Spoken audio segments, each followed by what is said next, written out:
ஒரு நாள் சைத்தன்ய மகாபிரபுவும் தன்னோட லீலை முடிஞ்சு திருப்பி ஸ்பிரிச்சுவல் வேர்ல்ட் வைகுண்டத்துக்கு கிளம்பி போயிடுறாரு. அப்போ கோபால் பட்ட கோஸ்வாமிக்கு ரொம்ப மனசு கஷ்டமா இருக்கு. என்னடா இது சைத்தன்ய மகாபிரபு ரொம்ப மிஸ் பண்றேனே அப்படின்னு. அப்போ சைத்தன்ய மகாபிரபு கனவுல வந்து, நீ முக்திநாத் அப்படிங்கிற இடத்துக்கு யாத்திரா போ, அங்க நான் உனக்கு கிடைப்பேன், அங்க நீ எனக்கு சேவை பண்றதுக்கு சான்ஸ் கிடைக்கும் அப்படின்னு சொல்ற. ஸோ முக்திநாத் நம்மளுக்குலாம் தெரியும் இல்லையா, நேபாளில் இருக்கு. அண்ட் அது ஒரு திவ்ய தேசம். அங்க கண்டகின்னு ஒரு ரிவர் இருக்கு. அங்க நிறைய சாலகிராம பெருமாள் அங்கேயே கிடைக்கிறா. ஸோ அங்கே வந்து சாலகிராம பெருமாள் நம்மளுக்கு தானாக கிடைக்கணும், நம்ம பைசா கொடுத்தெல்லாம் வாங்கக்கூடாது. ஸோ சாலகிராம பெருமாள் இருக்கிற இடம் கண்டகி ரிவர். அண்ட் முக்திநாத்துங்கிற பெருமாள் ரொம்ப அழகா 4 திருக்கையோட, ஒரு பக்கம் ராமானுஜர் அவருக்கு விசிறி கைங்கரியம் பண்றார், இன்னொரு பக்கம் யோகமாயாதேவி பண்றா. ஸோ ரொம்ப அழகான முக்திநாத். ஸோ முன்னாடிலாம் அவரை டச் பண்ணலாம், அவர் பாதத்தை தொட்டுக்கலாம், அவரை ஹக் பண்ணலாம், அந்த மாதிரி ஆப்பர்ச்சுனிட்டிலாம் இருந்தது. பட் இப்போ அதெல்லாம் விடுறதில்ல. பட் ரொம்ப அழகான டேட்டி, முடிஞ்சா நம்ம எல்லாரும் போய் தர்ஷன் பண்ணிட்டு வரலாம். ஸோ அங்கே முக்திநாத்துக்கு நடந்தே போறார் பிருந்தாவனத்துலேருந்து. அப்போ சரி டிப் எடுக்கலாம், கண்டகி ரிவரில் முங்கு போடலாம் அப்படின்னு சொல்லி தன்னோட குடத்தை எடுத்துட்டு முங்கு போடுற. உள்ள அவரோட பானைக்குள்ள 12 சாலகிராம பெருமாள் தானாகவே வந்துடுறா. என்னடா அது 12 பெருமாள் வந்திருக்காளேன்னு சொல்லிட்டு திருப்பி அவளை எடுத்து உள்ள விட்டுடுறாரு கண்டகி ரிவருக்குள்ள. அப்போ திருப்பியும் டிப் பண்றாரு அந்த குடத்தை. திருப்பியும் 12 அதே சேம் 12 சாலகிராம பெருமாள் வந்துடுறா. ஸோ சாலகிராம பெருமாள்ங்கிறவர் வந்து கிருஷ்ணரே.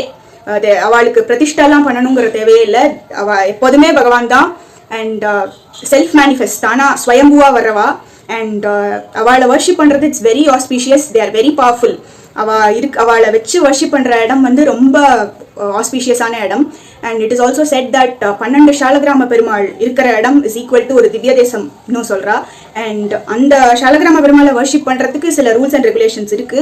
அண்ட் அது சிம்பிள் தான். லைக் நம்ம டெய்லி துளசி வாட்டரால் அபிஷேகம் பண்ணி, அவருக்கு நைவேத்தியம் ஏதாவது பண்ணி, துளசி ஆஃபர் பண்ணி, இதெல்லாம் பண்றது ரொம்ப சிம்பிள். அண்ட் டெய்லி கண்டிப்பா அவருக்கு அபிஷேகம், நம்ம வீட்டில் சாலகிராம பெருமாள் இருந்தாக்கா நெக்லெக்ட் பண்ணக்கூடாது. டெய்லி கண்டிப்பா அவருக்கு பியூரா, நம்ம ஃபர்ஸ்ட் குளிச்சுட்டு பியூரா நமக்கு அபிஷேகம் பண்ணி, நம்ம அவருக்கு துளசி வச்சு பூ வச்சு அவருக்கு ஏதாவது ஃபுட் நைவேத்தியம் பண்ணணும். ஸோ நம்மளால பண்ண முடியாம ஆச்சுன்னா நம்ம வேற யாரையாவது, நம்மளால பண்ண முடியாத நாட்கள் அன்னைக்கு வேற யாராவது பண்ண வைக்கணும். சும்மா அப்படியே விடக்கூடாது. ஸோ சாலகிராம பெருமாள் இருக்கிற இடத்துல அங்க ஒரு ஃபியூ மைல்ஸ்ல யாராவது உயிரை விட்டா கூட அவளுக்கு நல்ல கதி கிடைக்கும்னு சாஸ்திரங்கள்ல சொல்லப்பட்டிருக்கு. ஸோ அந்த சாலகிராம பெருமாள் 12 பேர் 2வது வாட்டி முக்கிறப்பவும் அவரோட குடத்துல திருப்பி கிடைக்கிறா. என்னடா அதுன்னு தெரியும். திருப்பி ஃபுல்லா 12 பேரையும் உள்ள விட்டுட்டு திருப்பி முக்கி எடுக்கிறா. திருப்பி அதே 12 சாலகிராம பெருமாள் திருப்பி அவரோட குடத்துல வரா.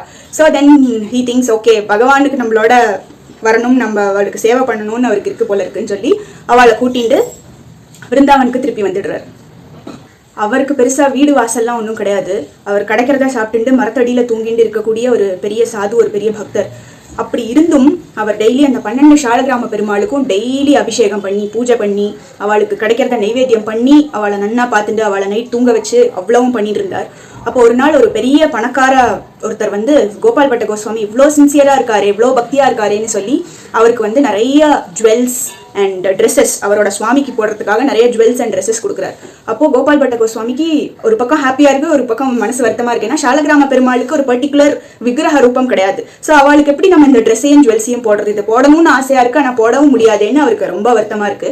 அதுக்கப்புறம் ஒன் ஃபைன் டே, நரசிம்ம சதுர்தசி, அதாவது நரசிம்மர் அவதாரம் பண்ணின நாள். ஸோ அன்னைக்கு அவர் என்ன பண்றார், அந்த ட்ரெஸ்ஸையும் ஜுவல்ஸையும் அவரோட 12 சாலகிராம பெருமாள் முன்னாடி வச்சு, என்னால் இதை அவங்களுக்கு ஆஃபர் பண்ண முடியாது, பட் ப்ளீஸ் இதை ஏற்றுக்கோங்க, அக்செப்ட் பண்ணிக்கோங்கன்னு சொல்லி ரிக்வெஸ்ட் பண்ணி கேட்டுட்டு அவளை நைட் தூங்க வச்சுட்டு அவரும் படுத்து தூங்கிடுறாரு. அவர் நைட் அன்னைக்கு சாப்பிட கூட இல்லை, மனசு வருத்தமாக இருக்கு அவருக்கு.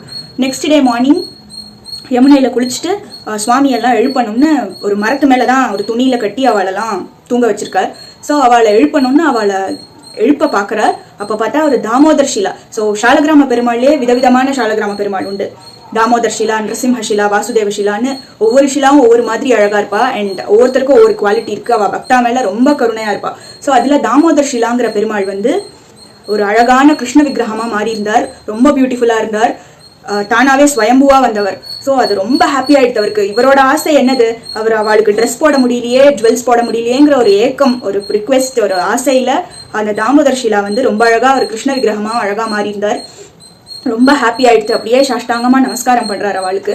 அதுக்கப்புறம் அங்க இந்த நியூஸ் ஸ்ப்ரெட் ஆகிறது உடனே கோபால் பட்ட கோஸ்வாமியோட பெருமாள் இந்த மாதிரி கிருஷ்ண விக்கிரகமா ஆயிருக்காருன்னு தெரிஞ்ச உடனே எல்லாரும் வந்துடுறா. ரூப கோஸ்வாமி, சனாதன கோஸ்வாமி, விருந்தாவன் இருக்கிற மற்ற பெரிய பெரிய பக்தாலாம் வந்துடுறா.